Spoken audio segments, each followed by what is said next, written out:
Bueno, le vamos a preguntar si está en la provincia de Córdoba primero y segundo, cómo está en esta tarde al doctor Miguel Rodríguez Villafañe, que nos está escuchando. ¿Cómo le va? Bueno, un gusto escucharlo como siempre. Sí, acá estoy en Córdoba. Un día hermoso, aunque por supuesto en cuarentena, pero vale. Bueno, Vale. lindo el día ahí, vamos para allá si pudiéramos, porque acá Sí, tenemos un día espantoso hoy en Buenos sí, Aires. sí, dice que viene una ola polar, pero bueno, Mi- disfrutemos lo que tenemos por el momento.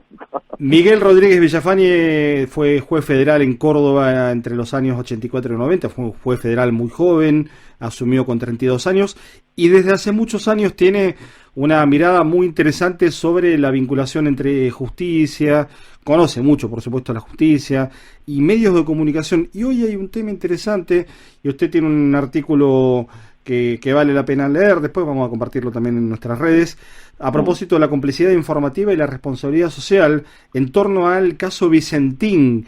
Miguel, ¿cómo está evaluando esto? Digo, que tanto se habla hoy de expropiación, donde los medios juegan un rol bastante central, ya sea para desinformar o para operar, digamos, o en algunos casos hasta combinadamente. Bueno, es un planteo muy interesante el suyo. El artículo mío yo lo que pretendía decir, mire, que podíamos hacer muchas cosas más. ¿Cómo? Primero los medios ahora están generando un cuco más o menos que le dicen, bueno, señora, guarde la bicicleta de su hijo, pero ya se la van a expropiar. Un absurdo total, todo por un manejo mediático. Al contrario, es la misma prensa que tantas veces ocultó la verdadera confiscación que han hecho los capitales privados de los dineros públicos. De eso no se habla.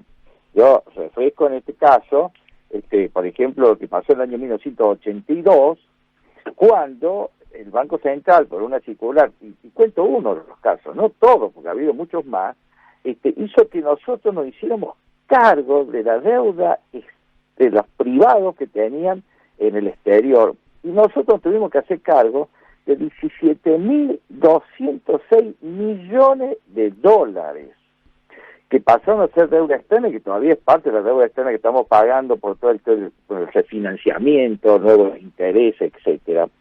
Y en definitiva, ahí nadie habla que se nos confiscó el dinero a los argentinos, y a su vez se salió a defender y a cuidar de su patrimonio a empresas como Pérez Compante, Chin, Brida, Ford, IBM, Banco de Londres, Fiat, Citibank. Bueno, la nómina es enorme, como verás. Ninguno de ellos es una radio comunitaria, cooperativa, nada por el estilo. Esto directamente salieron a hacer negocio en el exterior y después nos trasladaron los costos a nosotros. No me voy a demorar mucho, pero les digo cómo era la mecánica. Resulta que en ese entonces, estamos hablando de época de Cavallo, decía, usted salga al exterior, compre lo que quiera, con $1 que yo se lo garantizo a tal precio, que si después cambia el precio del dólar, nosotros nos hacemos cargo de la diferencia. Imagínese eso de licencia para matar. Claro. Es como si usted le dijera, mire, salga afuera, compre lo que quiere, yo le garantizo $1 a 10 pesos. Ah, pero el dólar ahora está a 121, bueno, la diferencia la pagamos todos, por favor. Y en esto cabe aclarar que también tuvo Vicentín, y por lo menos dos empresas de la familia Macri, Sogma y Sideco. Esta última casualmente con maniobras delictivas, defraudatorias. Por ejemplo, ¿qué es lo que hacían? Sacaban plata de la Argentina de ellos, hacían un plazo fijo en un banco exterior, y luego hacían aparecer que ese banco le prestaba la plata, que por otro lado era el propio plata de ellos. Conclusión, después, esa plata que nos prestaron, nos hicimos cargo todos nosotros, que no era un préstamo, porque eran ellos mismos, y encima se quedaron con los dólares que habían quedado afuera. Esa maniobra ha habido muchísimas. Ahora, ustedes que la prensa de eso nunca habla, la justicia menos. Claro. Acá, un juez que en su momento declaró todos los delitos que había con la deuda externa, pero nunca pasa nada, y los medios se ocupan de ocultarlo. Y acá viene otra parte también de la complicidad de los medios. En su momento, muchos medios, particularmente Clarín, que había tenido algunas deudas en el extranjero, ya había licuado las deudas en dólares de Argentina por la especificación, pero no las de extranjero. En el año 2002 tenía miedo, si se presentaba en concurso, que por una institución que tiene la ley de quiebra, se llama Clampdown, Sí. Los acreedores extranjeros se quedaron con la empresa. Esto tuvo idas y vueltas, no viene el caso. ¿Cómo será la presión que tenían todos estos intereses que incluso fue y volvió una ley que se derogó y volvió a estar, pero lo cierto es que lograron que se dictara la ley 25.750 de preservación de bienes culturales. Y ahí hay una paradoja que yo siempre dejo en claro en defensa de la importante tarea de las periodistas y los periodistas. Ha dicho que es política del Estado preservar las empresas periodísticas. Pero resulta que la empresa, como un bien cultural que dicen, lo es por el contenido, no por los bienes. O sea, una computadora, una impresora no es un bien cultural. Lo es por el contenido de quienes usan eso para transmitir una información, dígase radio, bueno, en el caso, pongámosle la antena de radio, de televisión, o la impresora. Entonces, las personas no fueron tenidas en cuenta, pero sí tuvieron en cuenta los bienes que fueron salvados. Ahora, esa misma empresa que venían a presionar que había que preservar los bienes de esas empresas culturales, que no debían caer en manos de patrimonios extranjeros, solo que ahora le parece natural que Vicentín pase a manos extranjeras cuando hay un gobierno que está pretendiendo de que esa industria y ese tipo de empresa para exportar no se vaya al extranjero. Y después viene otra cosa de la cual nadie habla, que esto a veces hasta me llama la atención que no lo usen ni los gremios. Acá, entre otras las intenciones del gobierno, es que haya 7.000 trabajadores que no pierdan su trabajo. Repito, 7.000. Y hay 21.000 familias que indirectamente también pueden quedarse sin trabajo si se caen las pymes o las cooperativas menores que son acreedores de Vicentín. Nadie habla que la Declaración Universal de Derechos Humanos, que está en la Constitución entre los pactos que se tienen que asumir, dice que toda persona tiene derecho a la protección contra el desempleo.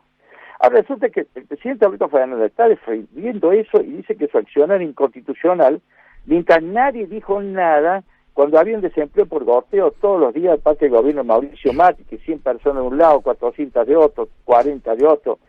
Acá nadie se hace cargo de eso. Y la historia de las quiebras o de los concursos civiles del país siempre han tenido dos sectores que han perdido: el Estado por sus deudas y los trabajadores. Tal cual. Fíjese, acá el Estado tiene un crédito de 18.182 millones dado inaceptablemente por el Banco Nación. A su vez tiene un crédito de la AFIP tremendo por deudas de falta de impuestos. Ahora, resulta que porque se está defendiendo eso, parecería que estamos por llevar el país al abismo, que estamos por hacer desaparecer todo, y además hay otro tema que en la Argentina tenemos que hablar profundamente, que es el accionar de la justicia. Esta misma justicia, que no hizo nada, fíjese que el juez de China sacó alguna resolución con motivo de esto, pero lo que es inconcebible, desde el punto de vista técnico, lo que hizo el juez es inaceptable, porque usted no puede cambiar lo que manda el decreto presidencial y sacar de su lugar a los interventores nombrados por el Poder Ejecutivo sin declarar inconstitucional el decreto presidencial. Claro. ¿Cómo existe una decisión de ese juez que ordena sacar y poner como veedores a estas personas y devolvérselo nada menos que al anterior directorio, que está sospechado de lavado de dinero, de defraudaciones fiscales? Sí, además por una parte se declara incompetente y por otra parte actúa con una resolución sobre el propio decreto del que él no quiere opinar. Claro, porque además un decreto específico, además no se puede declarar incompetente de no analizar. Si ese decreto dice debe intervenirse y van estos dos interventores. Está claro. Entonces, él no puede decir ahora, yo no hablo sobre ese decreto, si ese decreto está ordenando. Y acá hay un tema que no es menor, ¿vio? Hay sectores que ahora hablan, bueno, la majestad de la justicia, por favor. Acá otro tema que nosotros no podemos dejar de analizar son las realidades actuales. Imagínense, en estas operaciones, usted se demoró 5 días, y el directorio anterior no le deja un solo documento de prueba, y cuando va usted encuentra una viejita en una mecedora tejiendo crochet, no queda nada. Claro. Hoy día la gran transferencia se hace con un teclado en la computadora. Sí. 3 días antes de presentarse en concurso, ya habían vendido parte del patrimonio, cuando en teoría todo eso está dentro del periodo de sospecha. Entonces, acá hay toda una maniobra aviesa para mostrar esto como si prácticamente estuviéramos llevando el país al abismo, sin tener en cuenta la responsabilidad, incluso el gobierno anterior, en la complicidad de todos los créditos que se dieron, y que la sociedad pueda creer que estamos al punto de privatizar, digamos, de estatizar el escucha el perro. Ahora, Miguel, estamos hablando con Miguel Rodríguez Villafañe. La gran pregunta, en todo caso, o la gran deuda de la democracia es con el Poder Judicial, básicamente, o del Poder Judicial para con la democracia. Y usted integró la Cámara Federal que en su momento juzgó a Luciano Benjamín Menéndez, que era en Córdoba una especie de semidios. La justicia argentina, con sus idas y vueltas, inclusive, porque hubo retrocesos también de la política, logró sentar en el banquillo a las juntas militares. Bueno, después vino el proceso de los indultos, las leyes de impunidad y demás. Pero la justicia avanzó. Ahora, contra el poder económico, nunca. El fallo que usted citaba, el juez Jorge Ballesteros, es del año 2000.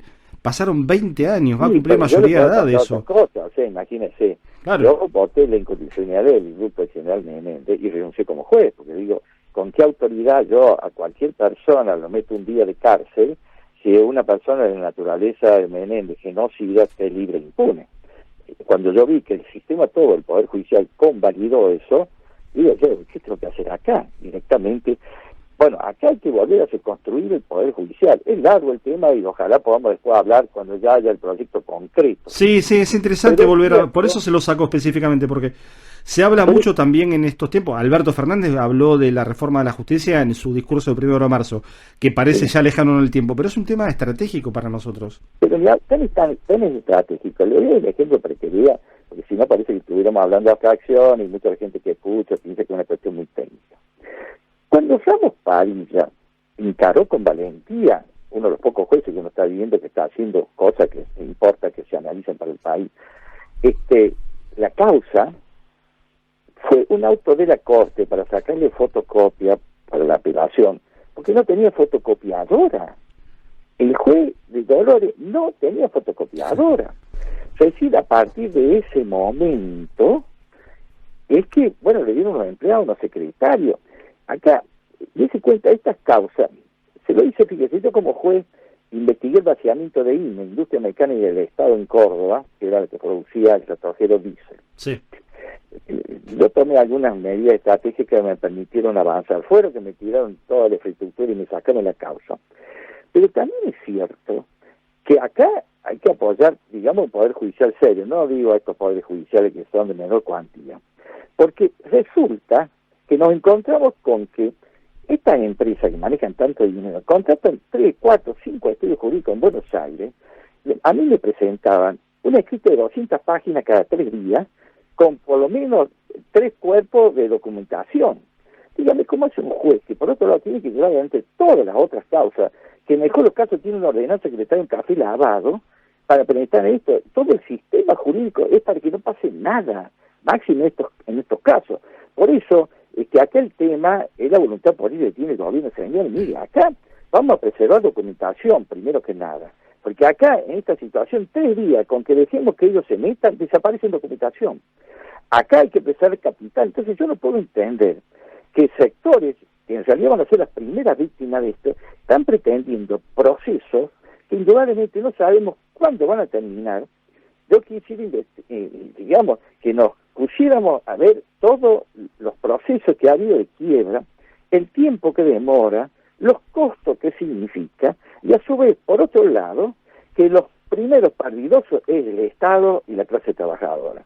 Le digo, yo creo que finalmente tenemos que tener claro ese objetivo, y esto no es llevar a regímenes dictatoriales, al contrario, nosotros tenemos régimen dictatorial de mercado financiero usurario, y ese Estado usurario, dictatorial, financiero es el que pretendido y pretende mandarnos. Alguna vez vamos a tener que ponerlo de pie, y esta es la idea en este momento, ¿no? Le agrego una última bien práctica de estos tiempos, porque usted sabe, ¿no? Y hace mucho lo conoce, lo escucha. Hay todo un discurso contra la política, un discurso contra lo público, que aflora ahora en el peor momento de la pandemia, ¿no? Con respecto, en este caso es el gobierno de Alberto Fernández, pero puede ser otro, que tome medidas y la gente cree que la libertad individual está por encima del bien común. Bueno, ese tipo de discusiones. Ahora, en concreto usted, que tiene su experiencia, que tiene una mirada más muy particular, que no está atado a la corporación judicial, que pasó por ella pero se supo ir cuando no lo soportó más y está bien que se haya ido, lamentablemente digo, porque la justicia en todo caso perdió un juez con muchos valores. ¿Qué participación tiene una persona como usted, digamos, en particular? ¿Tiene contactos con quienes deciden políticas públicas? ¿Lo consultan? ¿Ha acercado, además de su opinión pública, ha acercado también alguna idea? ¿Cómo se está trabajando eso hoy en medio de algo que parece que no es de agenda, pero que sin embargo, como decíamos hace un ratito, es estratégico, que es pensar una justicia distinta? Bueno, nadie me ha consultado, pero es cierto que hay algunas cosas que es urgente que se solucionen, y algunas de las cuales ni siquiera necesitan reforma de la ley. Les voy a dar un ejemplo, reforma ni siquiera de Constitución. Les voy a dar dos ejemplos que son objetivos. Hay que urgente sacar una nueva ley que regule la constitución del Consejo de la Magistratura, en donde hay una sobrerepresentación de abogados. Porque ahí está los representantes de los fiscales, de los jueces, de los colegios de abogados, todos son abogados. Yo digo, en este momento tenemos que hacer como algunas provincias que lo tienen, señoras que entren mujeres y hombres que no sean abogados, pero que a su vez controlen otros aspectos de la justicia. No solamente la parte técnica, que la damos por cierta, pero por ejemplo, hay provincias en este momento como Chubut, que tienen representantes de la sociedad que incluso se nombran sin depender de ningún partido político. Y hay dos cosas que son interesantes. Primero, participan en las reuniones. Doy un ejemplo para que vean la importancia que tiene. Hagamos cuenta que una persona quiere ser juez de familia. Estamos por cierto que sabe la ley de familia, el código civil, todo eso. Es parte técnica y antes ha rendido exámenes. Pero la pregunta no es más sobre eso. Es preguntarle, oye, ¿usted tiene hijos? Sí. ¿Ha ido alguna vez a las reuniones de la coordinadora del colegio? No. ¿Ha ido a los actos, digamos, de su colegio, a los clubes de padres? No. ¿Lo ha acompañado a jugar al fútbol? No, porque yo soy siempre estudiante. Entonces, decir, mira, hermano, escriba tratado, dicte clase, pero usted no puede ser juez si nunca ha estado en la realidad para entender lo que es la situación de familia. Hace falta, y además se los nombra a los jueces por 5 años. Y solo después de 5 años toman estabilidad, porque a veces el examen de ingreso es, digamos, una aptitud en potencial. O sea, yo digo, bueno, está bien, usted ha demostrado que al menos puede serlo, pero después resulta cuando va una persona con prejuicio, con discriminaciones de género, que a su vez tiene prejuicios que no son inconcebibles en el juez porque tiene que emitir el juicio. Y le digo la última, que en realidad es la joya de la corona. Acá nosotros estamos diciendo la Corte es una gran ficción. Yo digo, a veces los fallos de la Corte son como la salchicha, que uno la ve interesante y con mayonesa riquísima, hasta que sabe cómo están hechas. Y la sentencia de la Corte, hay 230 personas que la hacen, más allá de los 5 ministros de la Corte, si es que hacen alguna. Esos 5 ministros de la Corte nosotros les publicamos de un lado para el otro, pero aún así, hasta el mejor, aunque lo nombráramos Alberdi, no puede resolver los casos. Imagínense, la Corte saca un promedio de 15.000 fallos por año. Si usted lo divide por los días hábiles, más o menos 200 días, le da un promedio de 65 fallos por día. No tiene tiempo cada ministro cuando firma de leer lo que firma, no de analizar los casos. Por eso la sentencia termina siendo una ficción, porque decididamente no lo resuelve los 5 minutos que están. Y el otro tema que nadie analiza es que a su vez la Corte, porque ese es un factor de poder, maneja la plata. Y no puede ser, porque entonces el ministro de la Corte está viendo el presupuesto de la compra de un edificio en Salta y a su vez cómo compra una gran licitación de auto y de impresora, que a su vez no le da el cuero y no es lo suyo, cuando la Constitución determina que el presupuesto de la Corte lo maneja el Consejo de la Magistratura. Entonces, en realidad, la plata debería a volver en un Consejo de Magistratura, no como el actual, sino con una buena ley. Y yo digo que ahí empezaría a haber más tiempo para que los ministros vean algún caso, no creo que todo. Después habría que ver otras reformas que las podríamos hablar. Pero acá la plata la tiene que manejar el Consejo de Magistratura renovado, no el actual, y con la incorporación de otros sectores para el análisis de los futuros jueces. Por otro lado, el Poder Judicial se tiene que abocar a lo suyo, habrá que ver cómo se reformula la Corte, e indudablemente exigir al Poder Judicial un montón de otras cosas que van desde la necesidad de la prontitud de la resolución. Imagínense el mundo que tenemos, una de las grandes frustraciones que uno tiene como abogado, que la penetración social es desde la ley. Entonces viene una persona y le consulta y dice, doctor, y esto sí, tiene razón. Sí, pero espera 8 años y vaya a saber si le llegan la punta, y si encima de jubilado y va contra el Estado, olvídese, no le van a pagar nunca. Tal cual. Miguel, le agradecemos este rato de charla, ha sido un gusto, lo leemos habitualmente en El Cohete a la Luna, el sitio que dirige Horacio Verbitsky. Sí. Hace un par de domingos que no publica nada, esperemos que... Sí, ahora yo supongo que va a salir, esta nota va a salir en El Cohete a la Luna. Bueno, bien. Así que, bueno, la idea en esto es obligar a que discutamos cosas en serio, no estos periodistas que hablan cualquier cosa, que a veces son verdaderamente terroristas de la prensa, porque eso también hay que empezar a hablar de eso, ¿no? Tal cual. No puede ser mercenario de la pluma, ¿no? Tal cual. Le mandamos un saludo grande en esa Córdoba soleada que hoy envidiamos un poquitito desde aquí. Bueno, va también a que les regalo un alfajor virtual. Gracias. Bien recibido será. Miguel Rodríguez Villafañe fue juez federal en la provincia de Córdoba, es abogado por supuesto, y pasó en el final de Puro Contenido charlando con nosotros a partir de su interesante artículo que va a salir el fin de semana publicado, Vicentín, complicidad informativa y responsabilidad social.